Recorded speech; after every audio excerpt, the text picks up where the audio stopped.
ಖಾಸಗಿ chit fund ಕಂಪನಿಗಳಿಂದ ವಂಚನೆಗೊಳಗಾದ ಠೇವಣಿದಾರರು ನ್ಯಾಯಕ್ಕಾಗಿ ಬಾಗಲಕೋಟೆ ಜಿಲ್ಲಾಡಳಿತ ಎದುರು ಹಲವು ದಿನಗಳಿಂದ ಅಸಹಕಾರ ಚಳವಳಿ ಕೈಗೊಂಡಿದ್ದಾರೆ.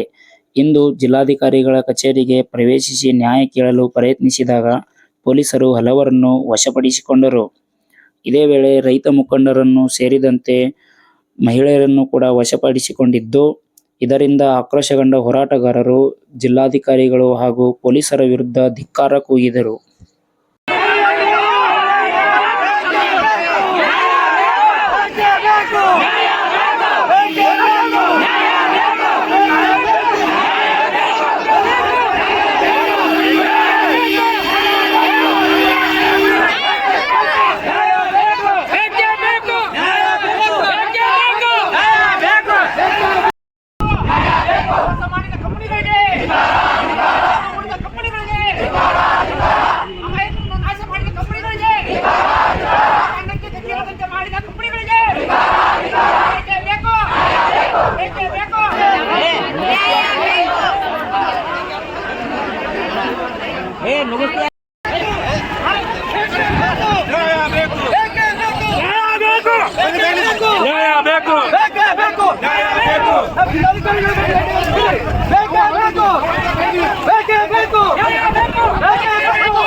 ಹೋರಾಟ ಮಾಡಕತ್ತೀವಿ ನಾವು.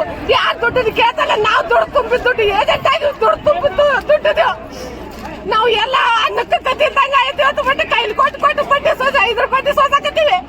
ಇದು ಯಾರು ಕೇಳ್ತಾರ? ಯಾರು ಕೇಳ್ತಾರ ಇದನ್ನ? ಎಷ್ಟು ದಿವಸ ಅಂತಲ್ಲ 10 ವರ್ಷ ನಾವು ಹೋರಾಡಕತ್ತಿ ಎಲ್ಲ ನಮ್ ಸಲ ಗಿರಿಯರು ಹೋರಾಡಕತ್ತಾರ. ದುಡ್ದು ಸಣ್ಣ ಯಾರಿಗೆ ಗೊತ್ತೈತಿ ಇದನ್ನ ದಯವಿಟ್ಟು ನ್ಯಾಯ ಕೊಡಿಸ್ಬೇಕು. ಒಂದು ಎಲ್ಲರೂ ಡಿಸಿಯರ್ ಎಲ್ಲರೂ